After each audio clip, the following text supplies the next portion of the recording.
Habang pinapatawa ni Kuya Jobert ang milyon-milyong Pilipino sa telebisyon, walang nakakaalam na sa totoong buhay, unti-unti na pala siyang bumabagsak dahil sa matinding problema sa pag-ibig at depresyon.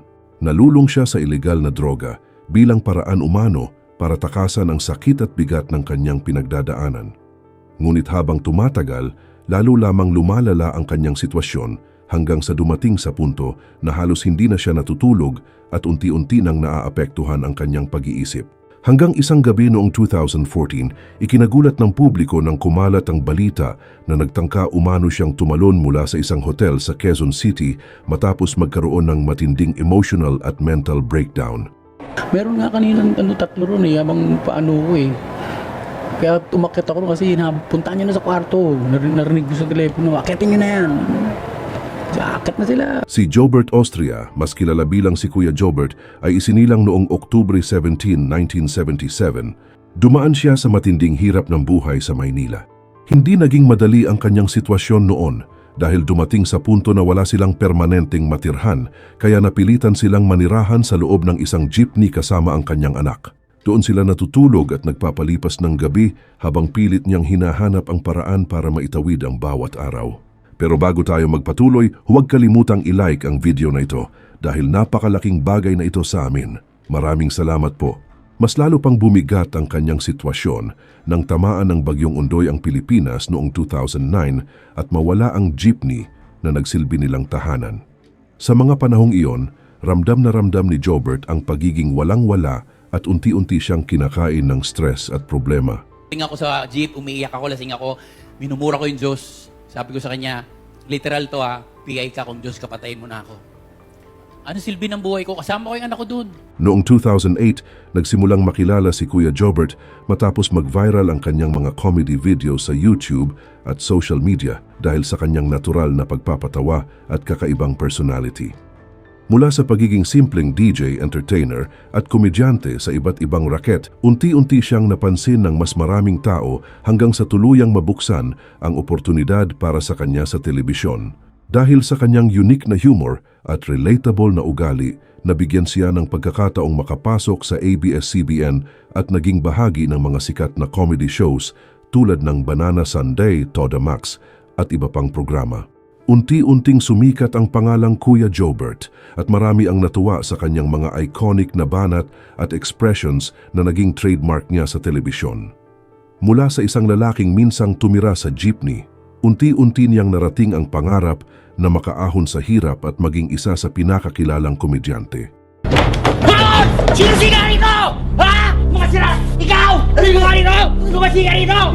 Ikaw! Halika rito! Ikaw ba si Don? Tusukin kita!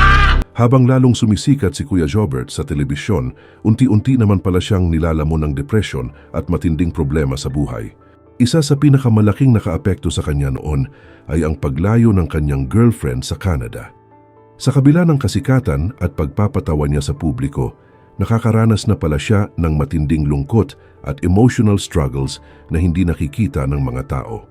Dahil sa sunod-sunod na problema, nalulong siya sa ilegal na droga at halos hindi na natutulog noon. Ayon mismo sa kanyang mga naging pahayag, dumating sa punto na nakakaranas na siya ng paranoia at kung minsan ay may mga boses, umano siyang naririnig sa paligid. Hanggang noong 2014, ikinagulat ng publiko nang kumalat ang balita na nagtangka umano siyang tumalon mula sa ika-6 na palapag sa isang Sogo Hotel sa Quezon City matapos magkaroon ng matinding emotional at mental breakdown. Marami ang nagulat dahil walang nakakaalam na sa likod ng mga tawa ni Kuya Jobert, may isang taong tahimik na lumalaban sa depresyon. Matapos ang kontrobersyal na insidente, unti-unti ring nawala si Kuya Jobert sa telebisyon at sa mundo ng showbiz. Marami ang nagtaka kung bakit bigla na lamang siyang hindi gaanong napapanood matapos ang kanyang kasikatan sa mga comedy shows ng ABS-CBN. Sa likod ng pagkawala niyang iyon, tahimik pala niyang pilit inaayos ang sarili habang nilalabanan ang epekto ng depression, bisyo at emotional struggles na halos sumira sa kanyang buhay. Noong 2014, doon nagsimulang harapin ni Kuya Jobert ang kanyang mga problema at sumailalim sa rehabilitasyon. Unti-unti siyang lumayo sa ilegal na droga at muling inayos ang kanyang buhay habang pilit bumabangon mula sa depresyon at emotional struggles na matagal niyang kinaharap. Noong November 20, 2015, muling ikinagulat ng publiko nang maaksidente si Kuya Jobert matapos sumalpok ang kanyang sasakyan sa isang concrete barrier sa Del Monte Avenue, Quezon City habang pauwi umano galing sa taping. Ayon sa mga ulat, halos 1 oras siyang naipit sa loob ng wasak na sasakyan bago tuluyang mailabas ng rescuers. Duguan at sugatan siyang agad na isinugod sa St. Luke's Medical Center upang mabigyan ng agarang lunas. Isa na naman itong mabigat na dagok sa buhay ni Kuya Jobert matapos ang kontrobersyal na pinagdaanan niya noong 2014. Sa dami ng kanyang pinagdaanan, kahirapan, depresyon, bisyo at sunod-sunod na problema, unti-unti nang napapagod, hindi lang ang kanyang katawan kundi pati ang kanyang isip at emosyon. Ngunit sa kabila ng lahat ng iyon, patuloy pa rin siyang lumalaban at pilit bumabangon sa bawat pagsubok na dumarating sa kanyang buhay. Noong 2021, ikinasal si Kuya Jobert sa kanyang longtime partner na si Tiad Guzman bago sila tuluyang nagsimula ng panibagong buhay. Matapos ang maraming taon ng pagsasama at pagsubok sa kanilang relasyon, naging simbolo ang kanilang kasal ng bagong simula para sa komedyante matapos ang pinakamadilim na yugto ng kanyang buhay. At dito tuluyang lumipat si Kuya Jobert sa Calgary, Canada upang magsimula ng panibagong buhay kasama ang kanyang asawa at pamilya. Matapos ang lahat ng kanyang pinagdaanan sa Pilipinas, pinili niyang iwan muna ang mundo ng showbiz at harapin ang realidad ng buhay bilang isang OFW. Sa Canada, naranasan niyang magtrabaho bilang construction worker at mamuhay ng simple malayo sa dating kasikatan. Matapos ang lahat ng kanyang pinagdaanan sa depression, droga at emotional breakdown, unti-unting nagbago ang buhay ni Kuya Jobert nang muli siyang lumapit sa Diyos.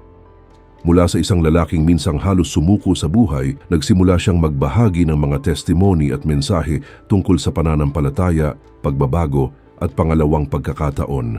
Habang dati ay pilit niyang tinatakasan ang sakit ng kanyang buhay sa pamamagitan ng bisyo, ngayon ay mas pinili niyang hanapin ang katahimikan sa pananampalataya at paglapit sa Diyos.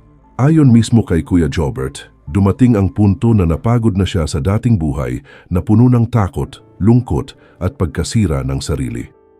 Habang unti-unti niyang iniiwan ang dating pagkatao, nagsimula rin niyang ayusin ang relasyon niya sa Diyos, pamilya at sarili. At matapos ang pinakamadilim na yugto ng kanyang buhay, doon niya mas na-realize na may dahilan pa kung bakit siya patuloy na binibigyan ng pagkakataong mabuhay.